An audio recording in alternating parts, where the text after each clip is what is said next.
Afternoon, this is Prasanna Mulpuri Raj. I'm here in Ankura Hospital with Dr. Pujita Garu. She is a specialist in high risk pregnancy and laparoscopic surgeon. Doctor, good evening. Good evening. So, I have come here to ask some questions with regard to the students అండి. Sure. అది gynaecology గురించి ఒక్క మాట చెప్పండి madam. అంటే ఈ term ఏంటి, దీని గురించి ఇంపార్టెన్స్ ఏంటి, what should children learn from this term in relation to their growth and development. అంటే గైనకాలజిస్ట్ అంటే చాలా మంది ఓన్లీ డెలివరీస్ చేస్తారు లేదా ఓన్లీ పీరియడ్ ప్రాబ్లమ్స్ పెద్దవాళ్ళలో వస్తే చూస్తారు అని అనుకుంటూ ఉంటారు. బట్ గైనకాలజిస్ట్ మన ఒక గర్ల్ చైల్డ్, ప్రిడామినెంట్లీ విమెన్నే చూస్తాము. సో ఒక గర్ల్ చైల్డ్ తన ప్యూబర్టీ అంటే 10-11 years టైం నుంచి ప్యూబర్టీ, మెనార్కీ అంటాము, పీరియడ్స్ స్టార్ట్ అవ్వడాన్ని. సో మెనార్కీ అండ్ అక్కడి నుంచి తను ఎట్లా గ్రో అవుతుంది towards her adulthood and pregnancies plan చేయడం కానీ ప్రెగ్నెన్సీస్ తర్వాత ఎలా చూడాలి ఇవన్నీ కూడా మేము చూడడం జరుగుతుంది. Yes ma'am. నాకు ఒక చిన్న డౌట్ మ్యామ్. మనకి టీనేజర్స్ ఉంటారు, 13 to 14, 15 years నుంచి పిల్లలు మెచ్యూర్ అవుతూ ఉంటారు, గర్ల్స్. సో వీళ్ళ కన్సర్న్స్ మనం తీసుకుంటే కనుక చాలా ఇంపార్టెంట్ మేడం మనకి. ఇప్పుడు ఆ ఏజ్ లో మెచ్యూర్ అయిన తర్వాత ఎర్లీ దాంట్లో వాళ్ళకి అసలు ఏం తెలియదు, ముందు తెలియకుండా భయపడిపోతూ ఉంటారు. దాన్ని పిఆర్ గ్రూప్ తో డిస్కస్ చేస్తూ ఉంటారు, లేదా పేరెంట్స్ తో, మదర్ కి డిస్కస్ చేస్తూ ఉంటారు.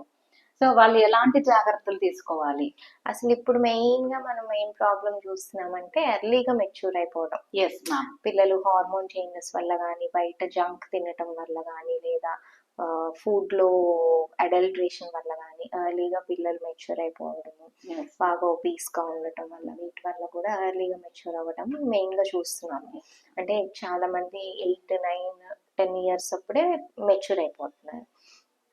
సో ఇదే కాకుండా మెచ్యూర్ అయ్యే టైంకి పిల్లలకి అసలు అవగాహనే లేకుండా, ఏమి డిస్కస్ చేయకుండా, వాళ్ళకి ఏమి నాలెడ్జ్, టీచింగ్ లేకుండా ఉండటం వల్ల మీరు అన్నట్టు సడన్ గా వాళ్ళకి పీరియడ్ వచ్చినప్పుడు వాళ్ళు టెన్షన్ పడడం, ఆక్వర్డ్ ఫీల్ అవ్వడం ఇట్లాంటివి జరుగుతూ ఉంటాయి. సో ఇట్లాంటివి జరగకుండా ఉండాలి అంటే every kid, be it a girl or a boy, ఇప్పుడు గర్ల్స్ ఒకరిని ఎడ్యుకేట్ చేస్తే సరిపోదు. పియర్ గ్రూప్ అన్నప్పుడు they will have boys in their peer, boys will have girls in their peer, whose body changes over time. So ఆ friends లో, ఆ girls లో ఆ బాడీ చేంజెస్ చూస్తూ ఉంటారు, అదేంటో తెలీదు. So every boy and girl, every kid should be educated regarding puberty. ఇట్లా బాడీలో చేంజెస్ వస్తాయి, those are normal things to have at this age, and these are the things you have to do when you see those changes అనేది మనం educate చేయాల్సి ఉంటుంది ఎప్పుడైనా. ఇది ప్రైమరీగా టీచర్స్, మీలాగా టీచర్స్, పేరెంట్స్ అండ్ ఒకవేళ మా దగ్గరికి విజిట్స్ వచ్చినప్పుడు మేము పీడియాట్రిషియన్స్ ఎడ్యుకేట్ చేయడం జరగాలి. యాక్చువల్ గా నాకు చిన్న క్లారిటీ కావాలి. హార్మోనల్ చేంజెస్ అసలు అంటే ఏంటి మేడం? ఏం లేదు, మామూలుగా చిన్నప్పటి నుంచి పుట్టిన దగ్గర నుంచి ప్రతి వాళ్ళ బాడీస్ లోను హార్మోన్స్ అనేవి ఉంటాయి. అవి కరెక్ట్ గా ప్యూబర్టీ టైం అంటే పీరియడ్, మెనార్కీ అటైన్ అయ్యే టైంకి బాడీలో ఆ హార్మోన్స్ అన్ని మారడం జరుగుతుంది. అంటే ఈస్ట్రోజన్, ప్రొజెస్ట్రాన్ హార్మోన్స్ పెరగడము, FSH, LH హార్మోన్స్ పెరగడము, ఇవన్నీ జరుగుతాయి అన్నమాట. ఇలా జరగడం వల్ల పీరియడ్స్ స్టార్ట్ అవుతాయి. Okay ma'am. ఈ గర్ల్స్ ఎర్లీ పీరియడ్స్ అప్పుడు వాళ్ళు తీసుకోవాల్సిన జాగ్రత్తలు ఏంటి?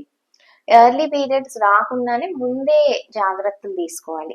అంటే కొంచెం డైట్ జాగ్రత్తగా తీసుకుంటాం, అడల్ట్రేటెడ్ ఫుడ్ కాకుండా ఆర్గానిక్ డైట్ తీసుకుంటాము, అండ్ అవుట్ సైడ్ ఫుడ్ ఎక్కువ తీసుకోకుండా ఉండడము, అండ్ మిల్క్ కూడా కొంచెం కేర్ఫుల్ గా కన్స్యూమ్ చేయడం, ఇట్లాంటివి చేస్తూ ఉండాలి. ఇదే కాకుండా మెయిన్ గా పేరెంట్స్ కానీ టీచర్స్ కానీ ఎర్లీ చేంజెస్ ఆఫ్ ప్యూబర్టీ చూసుకోవాలన్నమాట. చూసుకుంటాం, బ్రెస్ట్ గమనించుకుంటా ఉండాలి. బ్రెస్ట్ హెయిర్ ఇట్లాంటి ఎర్లీగా డెవలప్ అవుతున్నాయి అంటే 8-9 years కి బ్రెస్ట్ డెవలప్ అవుతుంటే ఎస్ మ్యామ్.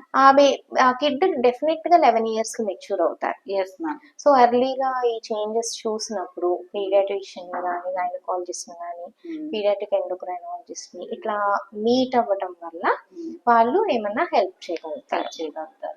మేడం అప్పుడు అండ్ ఈ పీరియడ్ అనేది ఎందుకు ఎర్లీగా రాకూడదు అంటే వన్స్ పీరియడ్స్ వచ్చినాక గర్ల్ చైల్డ్ ఎవరైనా కూడా వాళ్ళ ఎపిఫైసిస్ క్లోజ్ అయిపోతాయి. అంటే ఇంకా అక్కడి నుంచి they will not grow taller. అదొకటి. అండ్ మల్టిపుల్ హార్మోనల్ ఇష్యూస్ కూడా స్టార్ట్ అవుతాయి. సో ఇవి రాకుండా ఉండడానికి అండ్ హైట్ అప్రోప్రియేట్ గా స్టేచర్ గ్రో అవ్వాలి అంటే పీరియడ్స్ ఎర్లీగా రాకూడదు. Okay, very good connection it has. Okay madam, మనం ఇప్పుడు మాట్లాడుకుంటే హైజీన్ గురించి మాట్లాడుకున్నాం మేడం. ఇప్పుడు వీళ్ళు పీరియడ్స్ ఓవర్ఫ్లోగా ఎక్కువ అవుతా ఉంటది, బ్లడ్ ఫ్లో ఎక్కువ అయిపోయినప్పుడు ఎన్ని గంటలకు ఒకసారి they should change their pads? I think this is really very important అనుకుంటాను మేడం. పీరియడ్ ఓవర్ఫ్లో అయినా అవ్వకపోయినా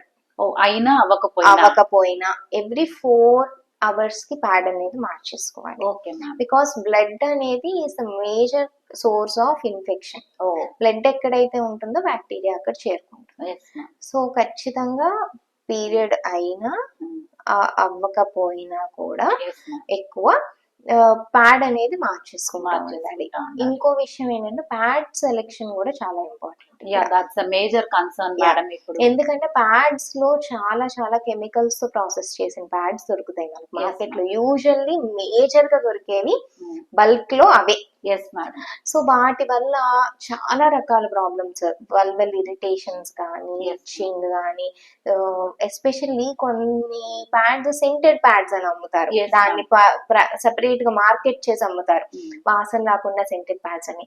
ఆ సెంటెడ్ ప్యాడ్స్ వీటిలన్నిటి వల్ల కూడా లోకల్ ఇరిటేషన్ తో, అదే కాకుండా ఇన్ఫెక్షన్స్ ఇవే కాకుండా బాడీలో చేంజెస్ వచ్చి ఎండోమెట్రియోసిస్ ఇట్లాంటి ప్రాబ్లమ్స్ కూడా లీడ్ చేయడం జరుగుతాయి. ఇన్ఫెక్షన్స్ ఎక్కువైపోయి ఎండోమెట్రియోసిస్ అట్లాంటి ప్రాబ్లమ్స్ కూడా వస్తాయి.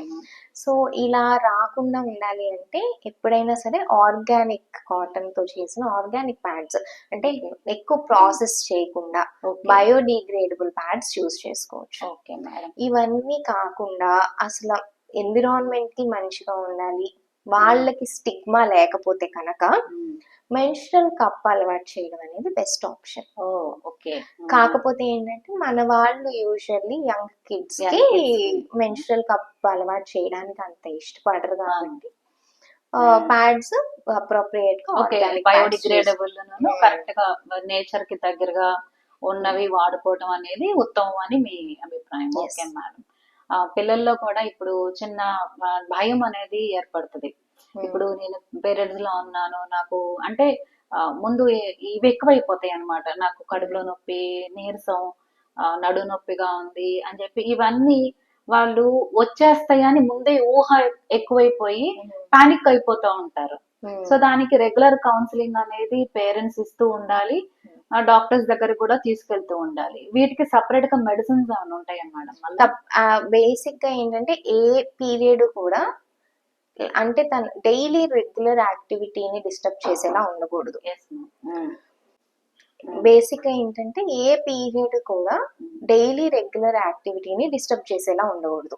ఫ్లో గానీ పెయిన్ గానీ, ఏ పీరియడ్ అయినా సరే ఫ్లో ఆర్ పెయిన్ వల్ల స్కూల్ కి వెళ్ళలేకపోవడం లేదా డైలీ చేసుకునే యాక్టివిటీస్ చేసుకోలేకపోవడం, ఇలా డిస్టర్బెన్స్ ఉంటే మాత్రం వెంటనే డెఫినెట్ గా ఒక డాక్టర్ ఇంటర్వెన్షన్ కావాలి అని దాని మీనింగ్. Okay ma'am. ఆర్ అసలు పీరియడ్స్ రాకపోవడం, వచ్చి ఆగకపోవడం, హెవీగా అవ్వడం లేదా సివియర్ పెయిన్, ఇట్లాంటి ఏమన్నా సిగ్నల్స్ ఉంటే మాత్రం వెంటనే ఒక డాక్టర్ ఇంటర్వెన్షన్ మాత్రం నీడ్ ఉంటుంది. ఇప్పుడు ఆ జెంటైల్ రీజియన్ లో క్లెన్లీనెస్ అనేది చాలా ఇంపార్టెంట్ గర్ల్స్ కి. అది ఎలా మెయింటైన్ చేయాలంటారు? దానికి ఏమన్నా సపరేట్ లోషన్స్ వాడొచ్చా, లేకపోతే న్యాచురల్ గా చేసుకోవచ్చా, లేకపోతే అవి చేయకపోవటం వలన ఎలాంటి ఇన్ఫెక్షన్స్ వస్తాయి, అవి ఏమన్నా వేరే వాళ్ళకి కంటేజియస్ Hmm. అనేది కూడా, ఎందుకంటే school going children they should be really careful కదా మ్యామ్. ఇప్పుడు సింగిల్ వాష్రూమ్స్ వాడుతూ ఉంటారు, ఇన్ కాంబినేషన్ ఉంటా ఉంటాయి. How should they take care of all such things ma'am? Usually మీరు అన్నట్టు ఈ గర్ల్స్ లో బాయ్స్ తో కంపేర్ చేస్తే గర్ల్స్ లో ఎక్కువ vulval vaginal infections, genital infections వచ్చే ఛాన్స్ ఎక్కువ ఉంటుంది. Yes ma'am. Even urinary infections కూడా దట్ బాయ్స్ ఈస్ లో వెరీ కన్నా మచ్ అసలు చాలా- మెయిన్ కన్సర్న్ అదే మేడం అవును. పాపం గర్ల్స్ కి. అవును. సో ఏంటంటే ఇవి అవాయిడ్ చేయడానికి ముందుగా ఇమ్యూనిటీ ఇంప్రూవ్ చేసుకోవాలి.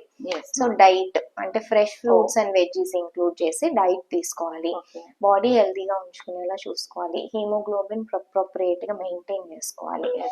ఇంకోటి ఏంటంటే ఈ కిడ్స్ ఎవరైతే ఉన్నారో వాళ్ళకి జెనైటల్ ఏరియాని ఎట్లా క్లీన్ చేసుకోవాలో కూడా ట్రైన్ చేయాలి. ఎప్పుడు కూడా వెజైనా, యురెత్రా, ఐనస్ 3 ఒకే లైన్ లో ఉంటాయి. అంటే మోషన్ పాస్ చేసే ద్వారము, యూరిన్ పాస్ చేసే ద్వారము, యూని ద్వారం 3 కూడా ఒకటే లైన్ లో ఉంటాయి. సో ఎప్పుడు కూడా మోషన్ పాస్ చేసే ద్వారాన్ని ఫస్ట్ కడిగి ఆ వాటర్ ని ముందుకి స్ప్లాష్ చేసుకోకూడదు. ముందు నుంచి వెనక్కి కడుక్కోమని నేర్పించాలి. దీని వల్ల ఏంటంటే ఆ మోషన్ దగ్గర ఉండే బ్యాక్టీరియా ముందుకి స్ప్రెడ్ అవ్వకుండా ఉంటాయి. సో ఇది వాళ్ళతో షై లేకుండా ఓపెన్ గా డిస్కస్ చేయాలి. వాళ్ళు షై అవుతారనో లేదా మనకి ఎంబరాసింగ్ గా ఉంటుంది డిస్కస్ చేయడమనో, డిస్కస్ చేయకుండా ఉండటం వల్ల చాలా ఇన్ఫెక్షన్స్ కి లోన్ అవుతూ ఉంటారు. అండ్ ఇందాక మాట్లాడుకున్నట్టు మెన్స్ట్రల్ హైజీన్ మెయింటైన్ చేసుకోవాలి. ప్యాడ్స్ ఫ్రీక్వెంట్ గా మార్చుకుంటున్నవి, అండర్ వేర్స్ అయ్యి బాగా హాట్ వాటర్ లో వాష్ చేసుకుని ఎండలో ఆరేసుకుంటాం. నైట్ టైమ్ అండర్ వేర్స్ అయ్యి టైట్ అండర్ వేర్స్ అవి వేసుకోకుండా, ఈవెన్ మార్నింగ్స్ కూడా టైట్ డ్రెస్లు అవి వేసుకోకుండా యాజ్ మచ్ యాజ్ పాసిబుల్ ఉండడానికి కంఫర్టబుల్ గా చూసుకుంటే అక్కడ చెమ్మ సెటిల్ అయ్యే ఏరియా కాబట్టి అది లేకుండా ఉండేలా చూసుకోవాలి యాజ్ మచ్ యాజ్ పాసిబుల్. ఇంకా వీళ్ళకి 13-14 ఇయర్స్ ఇంకేమైనా కన్సర్న్స్ ఉంటాయా మేడం? ఇంకా యూజువల్లీ ఈ మెన్స్ట్రల్ ఇష్యూస్ ఉంటాయి. ఇంకోటి ఏంటంటే ఈ 13-14 9 to 14 ఇయర్స్ వాళ్ళకి ఏంటంటే మనం ఇప్పుడు already what about obesity issues ma'am? అవి కూడా ఉంటాయి. అవి అసలు చైల్డ్హుడ్ నుంచే ఇప్పుడు ఎక్కువ పుట్టడం దగ్గర నుంచే మనకి ఒబీస్ పుట్టడమే చబ్బీగా పుడుతున్నారు, చబ్బీగా పెరుగుతున్నారు. సో ఈ చబ్బీగా ఉన్న వాళ్ళ ఇప్పుడు ఒక కిడ్ 14 ఇయర్స్ లో అన్హెల్దీగా ఉన్నారంటే 40 ఇయర్స్ లో అన్హెల్దీగా ఉండే ఛాన్స్ ఎక్కువ ఉంటాయి కదా. సో 14 ఇయర్స్ లో అన్హెల్దీగా ఉన్న కిడ్ కి ప్రెగ్నెన్సీలో అన్హెల్దీగా ఉంటారు, వాళ్ళకి కాంప్లికేషన్స్ వచ్చే ఛాన్స్ ఉంటుంది. 40 ఇయర్స్ కి కాంప్లికేషన్స్ ఎక్కువ ఉండే ఛాన్స్ ఉంటుంది. సో చిన్నప్పటి నుంచే హెల్దీ లైఫ్ స్టైల్ అనేది అలవాటు చేయాలి. అండ్ ఇండియాలో 50% ఆఫ్ విమెన్ అంటే ప్రతి 100 మందిలో 50 మందికి హీమోగ్లోబిన్ తక్కువ ఉంటుంది. అది ఎప్పుడు స్టార్ట్ అవుతుంది? ప్రెగ్నెన్సీ అప్పుడు మేము చూస్తే 50 మెంబర్స్ కి తక్కువ ఉంటుంది. అది ఎప్పుడు స్టార్ట్ అవుతుందంటే పీరియడ్స్ మొదలైనప్పటి నుంచి కేర్ సరిగ్గా తీసుకోకపోవడం వల్ల ఆ టైంకి అంత తక్కువ ఉంటుంది అనమాట. సో ఫస్ట్ నుంచి కూడా వాళ్ళని ఎడ్యుకేట్ చేయాలి. ఇట్లా పీరియడ్ అంటే బ్లడ్ పోతుంది, సో బ్లడ్ మనం రిప్లెనిష్ చేసుకోవడానికి ప్రాపర్ డైట్ అనేది తీసుకోవాలి. హీమోగ్లోబిన్ రిచ్ ఫుడ్ అనేది తీసుకోవాలి. మీరు హెల్దీగా తినాలి, హెల్దీగా ఉండాలి అనేది చిన్నప్పటి నుంచి ఇన్వైట్ చేయాలి. ఇది ఎప్పుడు కూడా ప్రివెన్షన్ ఇంపార్టెంట్. ఆల్రెడీ ప్రాబ్లం వచ్చేసాక ట్రీట్మెంట్ చేసుకునే కన్నా ప్రివెన్షన్ ఇంపార్టెంట్ అనమాట. సో ఎనీమియా కానీ ఒబెసిటీ కానీ ఏదైనా వచ్చాక కరెక్ట్ చేసుకుంటాం కన్నా ముందు నుంచి జాగ్రత్త పడటం ఇంపార్టెంట్. ఇంకొక ప్రివెన్షన్ ఏంటంటే ఈ ఏజ్ లో చెప్పాల్సింది వ్యాక్సిన్స్. సర్వైకల్ క్యాన్సర్ వ్యాక్సిన్ అనేది ఒకటి ఈ ఏజ్ లో ఇవ్వడం జరుగుతుంది. ఇది వరకు ఓన్లీ గర్ల్స్ కి ఇచ్చేవాళ్ళం, ఇప్పుడు గర్ల్స్ కి బాయ్స్ కి ఇద్దరికి బాయ్స్ కూడా ఉంది సేమ్ వ్యాక్సిన్. మరి బాయ్స్ కి ఏంటి ఉపయోగం అని అడుగుతా ఉన్నారు. సో బాయ్స్ కి ఏం ఉపయోగం అంటే ఇప్పుడు బాయ్స్ కి throat and oropharyngeal cancers, mouth cancer, penis cancer, prostate cancer ఇవి రాకుండా ప్రివెంట్ చేయొచ్చు. ఇదే ఏజ్ వాళ్ళకి ఇస్తారు మ్యామ్? ప్రిఫరబుల్లీ 9 to 14 మధ్యలో తీసుకుంటాం. 9 to 14 ఆ ఏజ్ లో అయితే 2 doses సరిపోతాయి. ఒక్కసారి 15th బర్త్డే దాటింది అంటే 3 doses ఇవ్వాలి. ఓకే. సో 9 to 14 మధ్యలో అయితే 2 doses ఇస్తే సరిపోతుంది. ఓకే. సో ఈ ఏజ్ లో అది కూడా స్కూల్లో కూడా మనం పేరెంట్స్ కూడా ఎడ్యుకేట్ చేస్తా ఉండాలి. అదే మ్యామ్, ఇది సర్వైకల్ క్యాన్సర్ కి మనకి రిలేటెడ్ గా ఇప్పుడు వ్యాక్సినేషన్స్ అన్నమాట. అంటే ఇది అంటే బాయ్స్ కి వింటాం ఇదే ఫస్ట్ టైం మేడం. నేను గర్ల్స్ చేయించుకుంటారని తెలుసు కానీ నాకు బాయ్స్ కి చేయించడం అనేది ఇది ఫస్ట్ టైం. ఇది విన్నారు కదా మీరందరూ. సో బాయ్స్ కి కూడా వ్యాక్సినేషన్ ఉంటుందని మ్యామ్ చెప్పారు ఇప్పుడు. So please note that point, అది చాలా చాలా ఇంపార్టెంట్. నేను వింటాం ఇదే ఫస్ట్ టైం. సో మేడం చెప్పినట్టు ఇద్దరు చేయించుకోవాలి, boys and girls. So concerns మాత్రం ఇంచుమించుగా ఒకటే కన్సర్న్స్ ఉన్నాయి ఇద్దరికి. So we have to look in to that concern also. Madam ఇది ఓవర్ వెయిట్ గురించి ఒకసారి మనం మాట్లాడుకున్నాం కదా మేడం. ఇది ఇప్పుడు 14 years అంటే రేపు 16 years వస్తాయి పాపకి, 16 అంటే 18 వస్తాయి, లేదా మ్యారేజ్ ఏజ్ వచ్చేస్తుంది. సో ఇలా లాంగ్ రన్ లో కనుక మనం దాని కన్సర్న్ కనుక మనం వదిలేస్తే కనుక లాస్ట్ లో they fall in to real trouble after marriage. ఎందుకంటే ప్రెగ్నెన్సీ తొందరగా రాకపోవటం మూలాన ఇప్పుడు ఈ సిస్ట్లు అంటారు, అదేంటి మేడం? పీసీఓడి అని. ఇప్పుడు ప్రతి ఇద్దరిలో ఒకళ్ళకి పీసీఓడి అది రెగ్యులర్ టర్మ్. ఇర్రెగ్యులర్ పీరియడ్స్ రావు, వస్తే ఆగవు. సో ఇవన్నీ కూడా పిల్లలకి ఇవన్నీ కూడా మెయిన్లీ లైఫ్ స్టైల్. ఓకే. చాలా మంది కొంచెం బొద్దుగా ఉన్న పిల్లల్ని, సన్నగా ఉన్న పిల్లల్ని అందరినీ తీసుకొస్తారు. ఈ మధ్యన లీన్ పీసీఓడి కూడా ఎక్కువైపోయింది. అంటే సన్నగా ఉంటారు పిల్లలు కానీ పీసీఓడి ప్రాబ్లమ్స్, ఇర్రెగ్యులర్ పీరియడ్స్. దానికి ఏం చేయాలి? మందులు పెట్టండి అని వస్తూ ఉంటారు. దానికి మెయిన్ ట్రీట్మెంట్ ఏమీ లేదండి. డైట్ కరెక్ట్ గా తీసుకుంటాం, డైలీ ఒక 1 hour ఒళ్ళు అలసిపోయేలాగా ఎక్సర్సైజ్ చేయడం. ఇది వరకు చక్కగా ఆడుకునే వాళ్ళం చిన్నప్పుడు, బయటకు వెళ్ళిపోయా. ఇప్పుడు అది లేదు. ఇప్పుడు ఎవరినైనా మళ్ళీ వస్తారు పేరెంట్స్ చాలా మంది. సో ఇట్లా ఎక్సర్సైజ్ చేయాలండి అంటే స్కూల్ నుంచి వచ్చేసరికి 7 అవుతుంది.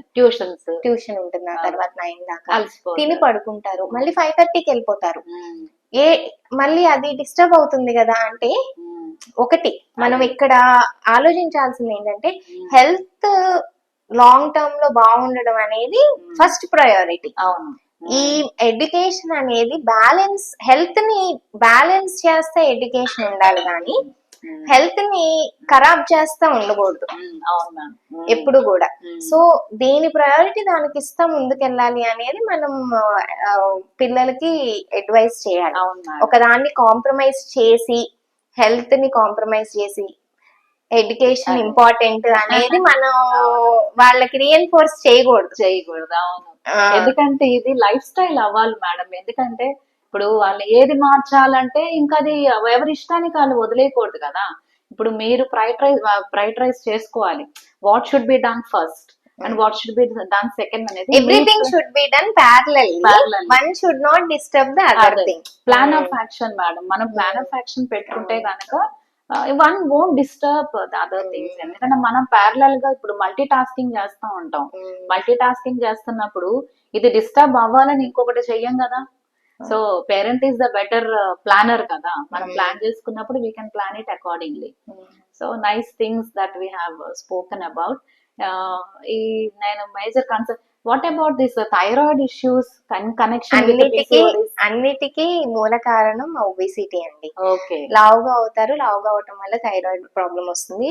చాలా మంది గర్ల్స్ కి మేడం నేను ఈ బాగా లావుగా ఉన్నప్పుడు ఈ థ్రోట్ అది బాగా నల్లగా అయిపోవటం చూస్తాను. ఇన్సులిన్ రెసిస్టెన్స్ వల్ల అట్లా అవుతాం జరుగుతుందండి. ఏంటంటే ఇన్సులిన్ రెసిస్టెన్స్ మన బాడీలో ఉన్నప్పుడు ఎకాంటోసిస్ నైగ్రికాన్స్ అంటాం.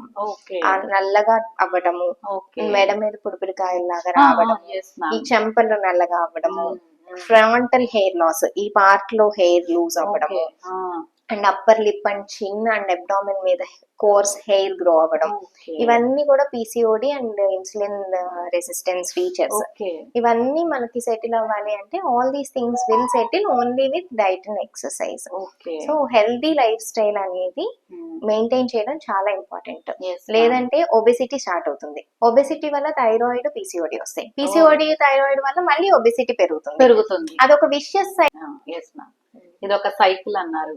Okay, understood madam. అంటే ఒకటి బ్రేక్ అయినా మనం మిగతా చైన్ బ్రేక్ చేయొచ్చు మీరు అన్నట్టు బ్రేక్ చేయగలిగింది మనం లైఫ్ లైఫ్ స్టైల్ స్టైల్ అది that's what nice things that we have spoken together ma'am. ఒకసారి వీలుంటే I will call to school also to Sure, educate sure. Girls. ఎందుకంటే ఇప్పుడు అది వారికి in combination with girls with the boys we have not taken this session madam. ఎందుకంటే ఇప్పుడు ఇద్దరికి కొలిపి కూర్చోబెట్టి కౌన్సిలింగ్ ఇవ్వటం అనేది కరెక్ట్ అని నా ఉద్దేశం. అవును ఇప్పుడు బాయ్స్ ని సపరేట్ గా తీసుకెళ్తే ఇంకా ఇన్క్విజిటివ్ అయిపోతారు, అవును క్యూరియాసిటీ లెవెల్స్ పెరిగిపోతాయి. అవును అసలు వీళ్ళకి సపరేట్ గా కూర్చోబెట్టి చెప్పేది ఏంటి, మాకు చెప్పండి ఏంటని అందులో ఇద్దరు కలిపి కూర్చోబెట్టి చెప్తే గనక they will be safer. Even actually ఇప్పుడు మనం ఇంకా బ్యాక్వర్డ్ గా ఉన్నాం కానీ పిల్లలు అంత బ్యాక్వర్డ్ గా లేరు. They already know what it is, what puberty is. మనం చెప్పకపోతే నెట్ చెప్తుంది. It is better we educate them correct information. ఏదో ఫాల్స్ ఇన్ఫర్మేషన్ నెట్ లో వాళ్ళు సర్చ్ చేసి చూసే కన్నా తెలుసుకునే కన్నా it is better we educate them about all the pubertal changes that can happen in their bodies. Definitely ma'am, very shortly I'll be calling you to school. I'll talk to principal and I'll ask him to invite you. One day we'll make it a day in the school ma'am. Definitely. Sure. Okay, thank you ma'am. Thank you. Nice meeting you. Nice meeting.